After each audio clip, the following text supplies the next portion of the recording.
With all the changes the Nittany Lions are making at wide receiver, we are really seeing a reset at that position. You are Locked On Nittany Lions, your daily podcast on the Penn State Nittany Lions. Part of the Locked On Podcast Network, your team every day. Thanks for making Locked On Nittany Lions your first listen every day. We are free and available wherever you get your podcasts. I'm your host, Zach Seyko, and joining me, welcome back once again, Jeff Byers, the voice of Penn State Wrestling on the show. Jeff, appreciate your time and great to have you again. It's great to be with you, and definitely exciting time of the year here for Penn State athletics, that's for sure. Yeah, this is kind of the, at least on this show, it'll be the Penn State wrestling preview as they will take on number 3 Michigan coming into the Bryce Jordan Center this upcoming Friday. This Wednesday, this episode is going up Wednesday, January 18th. So you'll have a couple days to watch it or listen to it wherever you get your podcasts. At your disposal. But we're going to talk some Penn State football first before we preview Penn State versus Michigan. And of course, they got Iowa coming up just the next Friday. So this is really the heart and soul of this schedule. But for Penn State football, I mean, one moment, it was a few days ago, people were talking about Taylor Stubblefield and what's the answer at the wide receiver position. Why aren't they getting recruits? And now all of a sudden, Coach Stubblefield is gone. And Penn State has picked up not one, but 2 players out of the transfer portal, one of which was Dante Cephas out of Kent State, and one that's taken a little bit of time to confirm, but multiple outlets have reported it now. So I think it's safe to say, and that's Malik McNeil out of Florida State. So Jeff, what is your whole take on what has happened at the wide receiver position as of late?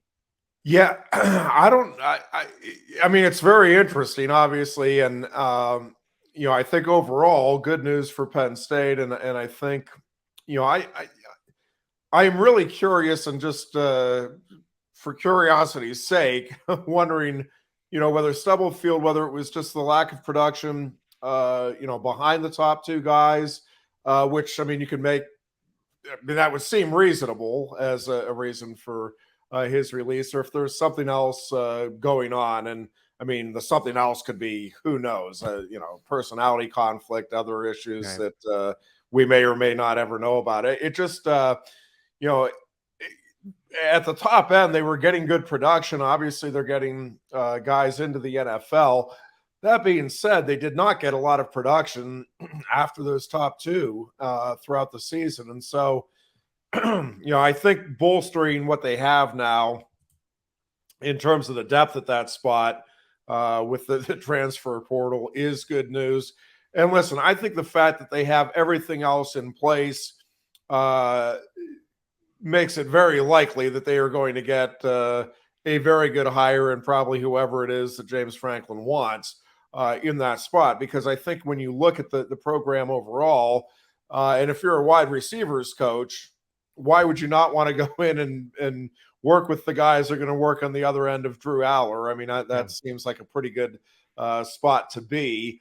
And again, I think, we'll see exactly how everything shakes out. But, Penn State's going to be certainly in the top 10, and I think knocking on the door in most top 5 rankings going into next season. So that's a pretty good spot to land if you're an assistant coach trying to improve your resume.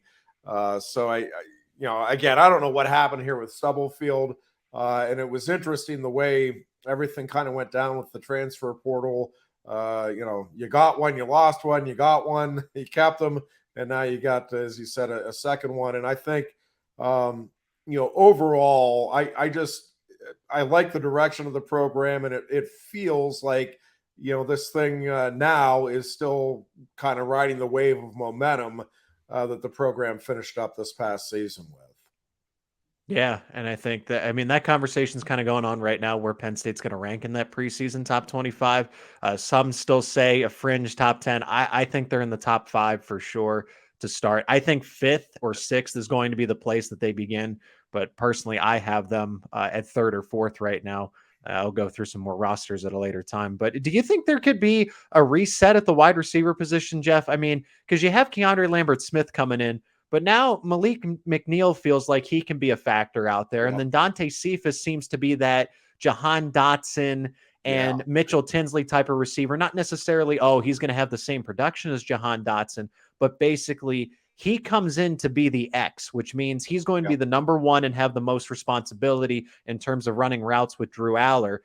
Do we see a position? I've read that Keandre Lambert-Smith could move to the slot and that Malik McNeil could be that outside receiver as the Z. And then all those youngsters that we thought were going to get an opportunity are going to be still a little bit lower on the depth chart that made a lot of progress. So are all these names with Keandre Lambert-Smith going to be the starters, or do you think we're seeing a reset in progress here?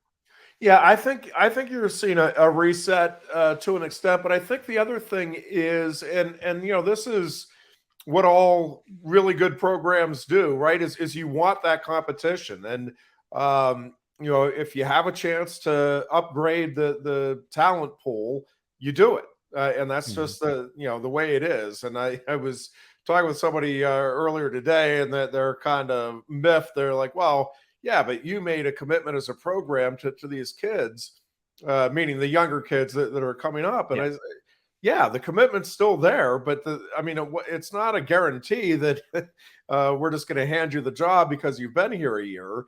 And I think, real competitors want that, right? Like that's what you want, is to be challenged and to make the team better. So, yeah, I think it's a bit of a reset, and I think I'm really curious to see how it all shakes out, because I think the other part of this, Zach, and again, we don't know now, but I think you could see, a real rotation, a regular rotation of, 4 to 6 guys in those receiver spots, and that's not a bad thing. I think, it's not quite the same situation as the running backs, but I think running backs now like the idea of being at least part of a 2-man rotation, because as you're looking at your NFL possibilities, having a little less wear and tear at the collegiate ranks is not a bad thing. And I think that's been a real selling point here for Penn State. You go back to Saquon Barkley and Miles Sanders, and I think,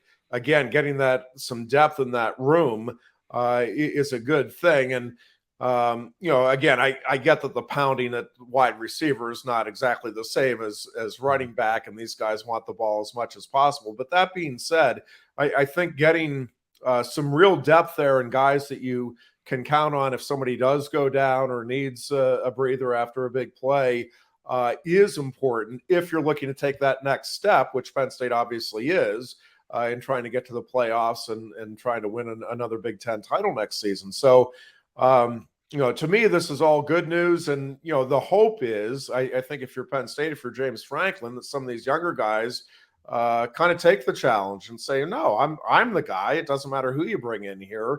I'm going to show you through my improvement between now and next season that you need to have me out there. And I think that's, again, I think it's healthy, really healthy for the program to have that type of competition and to understand that you're constantly looking to upgrade the overall talent on the team, and that is something that's going to benefit the program. Jeff Byers joining me on the other side. He is the voice of Penn State wrestling. And Jeff, actually a perfect segue into our final thought about Penn State football on this show, because we got a lot to talk about when it comes to wrestling as they take on number 3 Michigan. But the running backs, Kevon Lee's entering the transfer portal. Nicholas Singleton, Kaytron Allen, as good as they are, should we be concerned about the depth that just isn't there anymore by one player going into the portal? Now, the portal's getting ready to close, but it's going to open back up after spring ball comes to an end, and Penn State might have an opportunity to add someone going into the summer, and you'll have to really build that chemistry quickly, but Kevon Lee could also come back. There's still the chance that happens. But what would you say is kind of the concern level if you don't have a Kevon Lee come back, or you don't have a player like him out of the transfer portal to supplement a Kaytron Allen and a Singleton? And if one of them gets hurt, then they're real. I don't want to speak that into existence, but one of them goes down, that could spell trouble. Yeah, and I think this is one of the ongoing battles for all of these big-time college programs, right? Is you're wanting to build the depth, like we were just talking about at wide receiver. The potential downfall there, or the pitfall with it is, now you have guys that are really talented that want playing time that are going to have that playing time reduced. And again, I mean, I don't know what the answer there is with the transfer portal and with it being as easy as it is now to leave. I mean, and I get it. If Kevon Lee is good enough to be the guy, right, at a lot of places. I mean, I don't know if it's all but 20 schools or 30 schools or whatever, but I mean, he is a really good running back. So I get it from his standpoint. From Penn State's standpoint, yeah, I mean, you want as much depth as you can, and losing him, if they do, is significant because of what you just said. You're always just a play away, and we've seen this over the years where a team has great depth at a given position, and then all of a sudden, 2 injuries later, it's like, whoa, we are really thin there. Yeah. And with football being as physical a sport as it is, this is one of the real challenges, I think, for coaches, again, at all of these programs. It's one thing to get the top end guys into the lineup and get those 4 and 5 star recruits and get them out on the field. But you're going to have injuries, and keeping guys satisfied and buying into the program when they're not the guy and they have a lot of talent is not an easy thing. And I think really it's to James Franklin's credit that they have not lost all that many, really. When you look at the talent level that some of the guys that are in backup roles, and in Lee's case, is the third guy in that rotation really now. So yeah, I mean, it's a concern, but I'm not sure. You don't go out and get a guy that could be a starter and tell them that, come here and be the third guy because we think we might need you, right? Like, that's a pretty hard sales pitch to make. So we'll see. I'm curious to see, because it feels like, to me, like Lee might be back. Like, he might just be testing the waters, see what interest is out there. And again, I don't blame him for that. And he may very well go. I mean, I have no inside information as to what is in his thought process now. But I think at the end of the day, if your concern is that you're not getting enough looks, and again, I don't know what his number one concern is. I'm assuming it's playing time. But if you're thinking that, listen, I need to show NFL scouts what I can do, I'm just telling you, the NFL will find you. If you are good enough and you're NFL worthy, you can be the third guy with that backfield, and the NFL is going to find you, give you a look. And if you're good enough, you're going to earn a spot somewhere on a roster. And so, I worry with the transfer portal that guys are getting too consumed with the idea that, we've got to get X amount of playing time to make this a worthwhile experience. When you look at the team opportunity, and again, at the end of the day, you're saving a lot of wear and tear on your body if you're in a 3-man rotation like that at running back. So I don't know. We'll see how it all plays out. Yeah, it is a concern for Penn State, because there's no question, if one of those guys goes down, and God forbid if both of them go down at some point next season, you're up against it. But you're not alone. I mean, Penn State is that's not a unique situation to the Nittany Lions. There's a lot of schools trying to figure out how to keep everybody happy when you get additional talent into that room. It is Locked On Nittany Lions with special guest Jeff Ironhead Byers, the voice of Penn State wrestling, and we're going to do just that. Talk about the Penn State Mat Men as they take on Michigan, and there's plenty to unpack from the Wisconsin meet that they just had, and we'll discuss that here next. Today's episode is sponsored by BetOnline. BetOnline.net is your number one source for sports betting info, stats, news, and analysis. Get the latest odds and trends for every professional and amateur league out there. From pro football to college basketball, we've got it all at betonline.net. And if you love sports podcasts, you can find those at BetOnline as well. We're always the fastest and easiest way to get your betting info. Head to the website today or use your mobile device to learn more. BetOnline, where the game starts. Thanks again for making Locked On Nittany Lions your first listen every day. Hey, you got to check our brand new podcast out, the brand new show on Locked On, and that is Locked On College Basketball. Everything you need to know about college basketball in one place. The big name insiders, the big name coaches, players. It's all at Locked On College Basketball, available on YouTube and wherever you get your podcasts, like Locked On Nittany Lions. I'm your host, Zach Seyko, joined by special guest Jeff Ironhead Byers, the voice of Penn State Wrestling. Jeff, I appreciate the insight into football, but now your true area of expertise, and that is wrestling, covering this team year in, year out. like any other year, this team is at the top of its game. It's really good. And over these next few meets here, these next three, with Penn State taking on Michigan, Penn State taking on Iowa, I mean, they got some heavy lifting to do here. And it's going to be exciting. That's why they had the Bryce Jordan Center mapped out for this one. But they did go up to Madison. They did wrestle against a ranked Wisconsin team that they handled accordingly. It was 28-11 when all said and done. But there are some key spots that you could just not ignore if you watched the dual meet itself or just looked at the box score. I mean, Levi Haynes, I feel like, has taken over that 157 position. He defeated a ranked Garrett Model, number 16. And it's not like, okay, this was a 5-4 close decision. This was a major decision. He beat him 16-6. I mean, were you surprised? Were you expecting this? Is this everything that Levi Haynes is all cracked up to be? Yeah, it's interesting, Zach, because all year, people have been asking me if and when Levi is going to come out of redshirt. And I really think the coaching staff wanted, and maybe even still now wants, to redshirt Levi. I just think that they can't afford to. That with the way he is wrestling, and it's nothing against Terrell Barraclough. It's just, Levi is the next in the long line of remarkable talents that Cale's been able to bring into the program. But when you look at the way he is progressing here through his freshman campaign, and it reminds me a little bit, and I'm not looking to put the type of pressure on him that he's going to be the next David Taylor, but Taylor did redshirt his freshman year. But when you look at the way he is improving and the leaps that he's making really week by week, it reminds me of David Taylor in that redshirt campaign, in that, David came in and, Kyler Sanderson was the starter that year at 157. And Kyler was handling David, I won't say easily, but I mean, he was decisively winning that first month or so that David was in the room.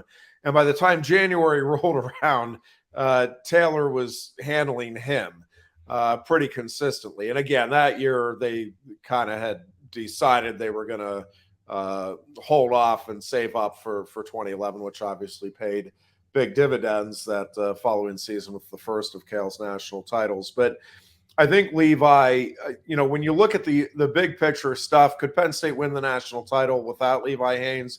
Yes, if everybody's healthy and everybody wrestles up to par. But there's no assurance of either of that. And I just think Levi, the way he's starting to separate now, and I think this will be a really interesting weekend because Will Lewan is a really good, he's an All-American contender. I don't think he's a national title threat at 157, but he's definitely has the potential to be, a middle of the pack All-American, a fourth or fifth guy. And certainly I think Michigan is kind of counting on him at least getting onto the podium. And so the situation Penn State is in is you could still pump the brakes if you need to. I think Levi's going to come out and have a terrific weekend and solidify that he is the guy moving forward and that he may in fact be a title contender here right out of the gates.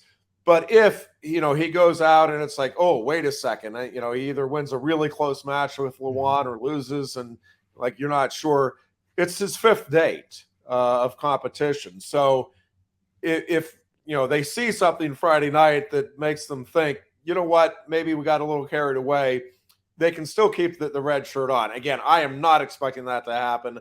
I think Levi Haynes showed against Model that he is the real deal and then some.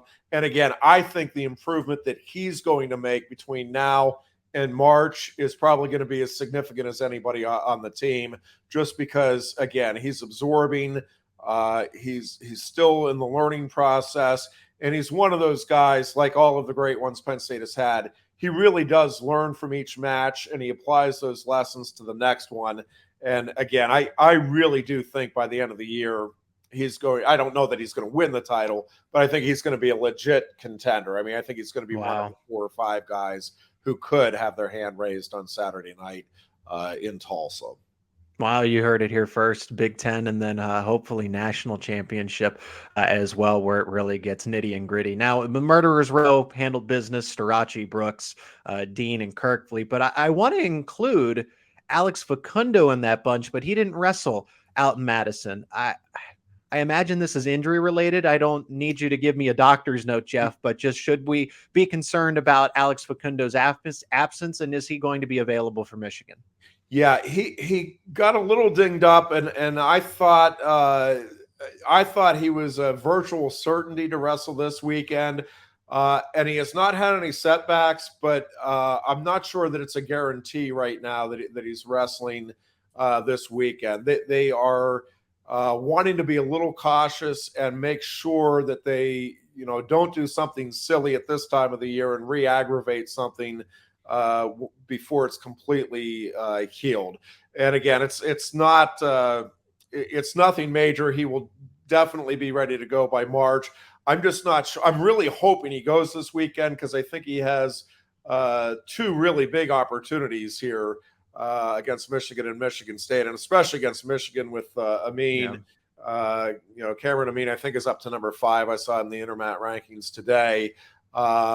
And I just think win, lose, or however it goes, I just think it would be really beneficial for Focundo to get under his belt before making the turn toward the postseason. But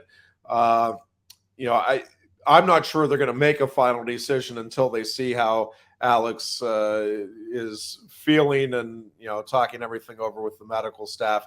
Again, it's not anything major. And, I know fans hate it when you say if this was the Big Ten tournament or nationals, he'd go. But that is the case. I mean, it's not a situation where he just absolutely can't compete. It is a situation where you don't want to bring him back and put him in a situation where he could re-aggravate something, and then something that is not that major and that can be healed before the tournament rolls around suddenly becomes a lingering and ongoing problem. So I wish I could give you a more definitive answer, but right. I'm not sure anybody. I really don't know that Penn State knows right now with certainty whether or not he's going to go here Friday night. It is Locked On Nittany Lions with the voice of Penn State Wrestling, Jeff Ironhead Byers, on the other side. I am Zach Seyko, and when we return, we're going to talk a little more in depth about Penn State and Michigan, and we won't overlook Michigan State either. A little blip on the Spartans as well, but the Wolverines and Nittany Lions are in the Bryce Jordan Center for Friday, and we're talking that next. Penn State versus Michigan in the Bryce Jordan Center Friday, January 20th. You got to be there. You got to listen to it. Jeff, before we move any further, of course, where can everyone watch, listen to this match, listen to you in particularly? Because I know the Big Ten Network's going to be all over that, but some people definitely deserve and want to hear the hometown coverage. Yep, go psusports.com. They have the audio link there. And listen, I do think that this is one of those matches. It's just great for the sport. I think this is a really good dual meet team in Michigan. I don't know that they have as much top end talent, to make a lot of noise in terms of the national tournament, but they are really solid top to bottom. I mean, they have a lot of guys ranked in that 5 to 15 range. And I think that, again, Penn State needs to be ready to go Friday night, or this could be a real dangerous dual meet.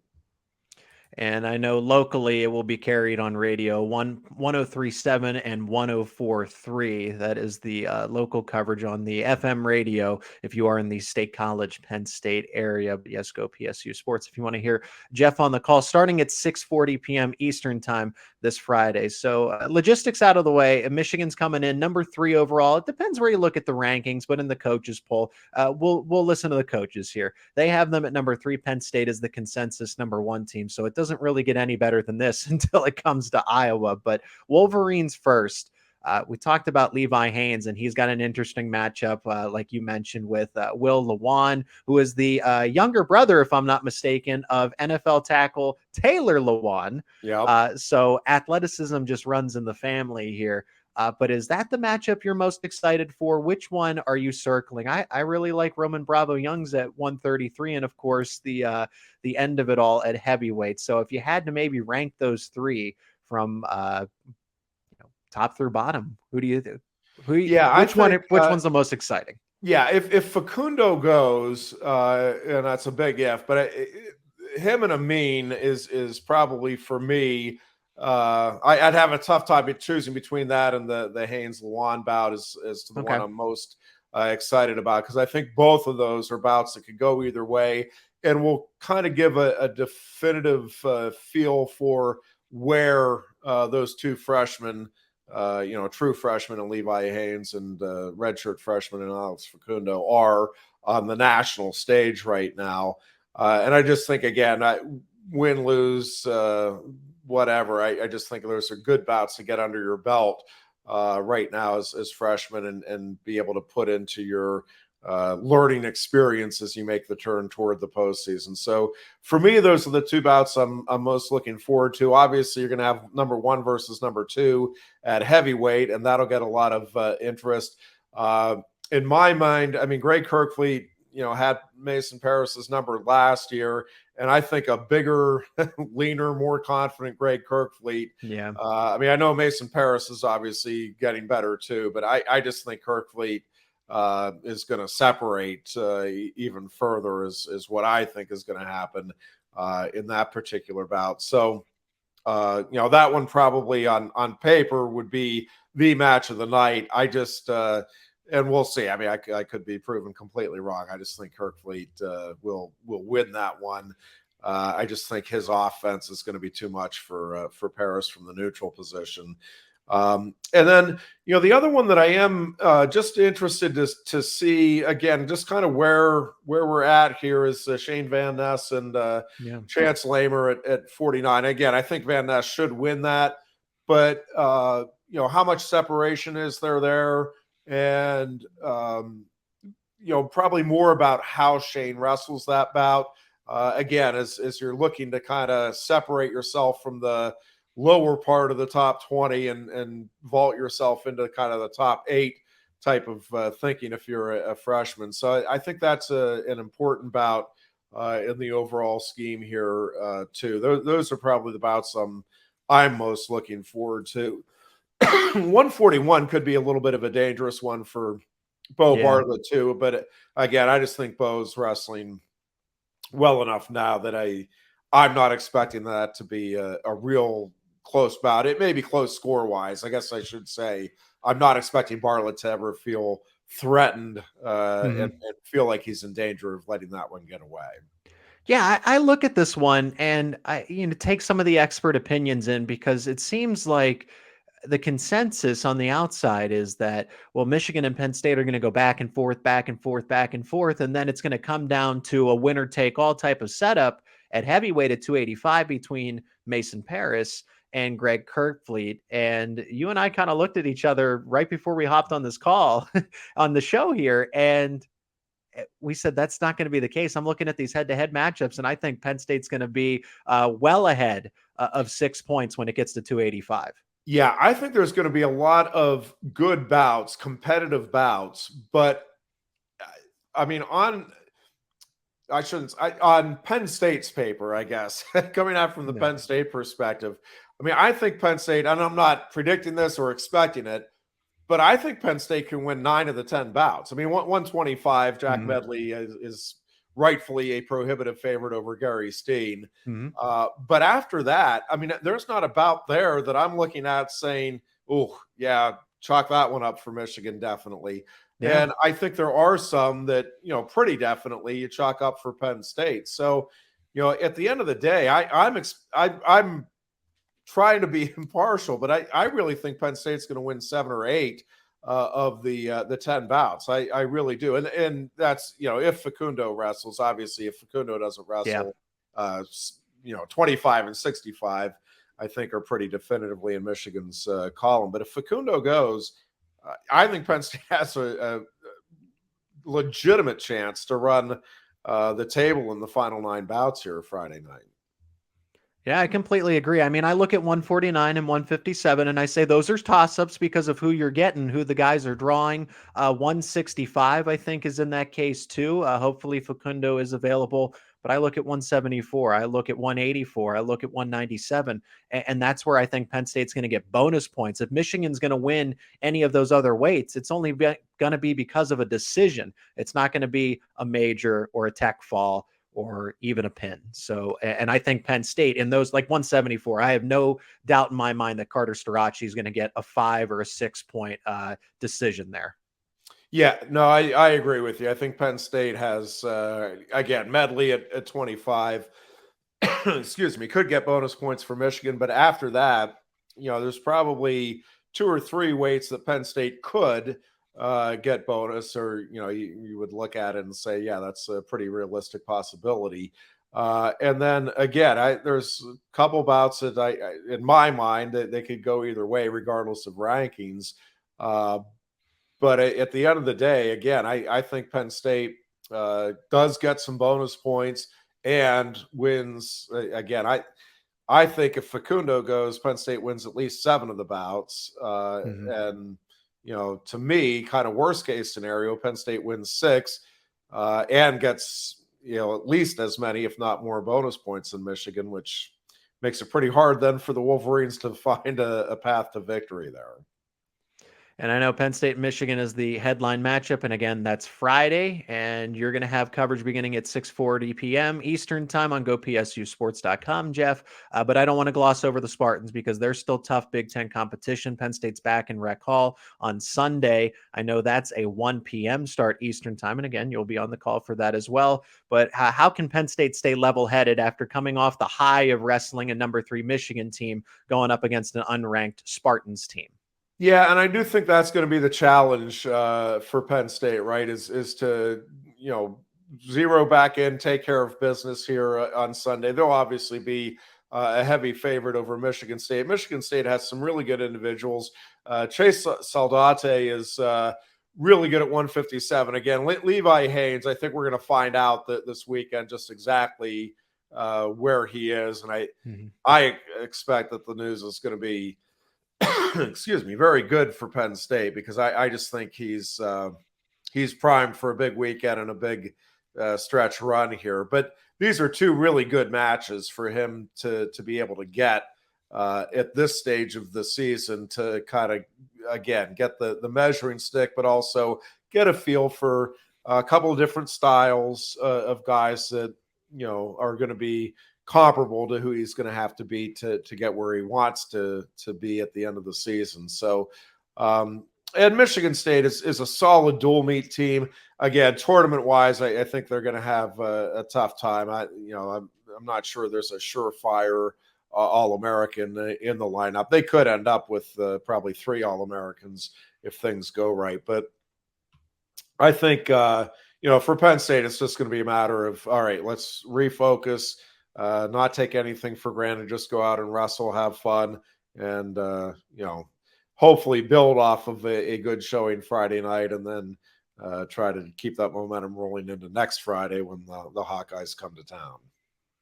So again, this Friday, everybody out there, go psusports.com. You can listen to Jeff Ironhead Byers on the call as he previews the match, and then the dual meet is in complete action. You do this solo, so it is all you from start to finish. You'll have interviews and everything else, and then you can follow that up against Michigan State back in Rec Hall, and that's Sunday at 12:40 broadcast start on gopsusports.com. Ladies and gentlemen, Jeff Ironhead Byers, always a privilege to talk Penn State wrestling, Penn State sports in general, as we got a good insight into your ideas and thoughts around Penn State football. And I can't wait to have you back on to talk about Penn State and Iowa. Look forward to that. That's going to be probably the dual meet of the year in college wrestling, and it always gets fans across the country riled up. So that'll be a fun one for sure as well. But as always, appreciate the opportunity, Zach. Thanks again for making Locked On Nittany Lions your first listen today. But you got to go check out the brand new show. It is Locked On College Basketball here on the Locked On Podcast Network. Everything you need to know about college basketball in one place. Big name experts, insiders, coaches, and players, all of it at Locked On College Basketball on YouTube and wherever else you get your podcasts.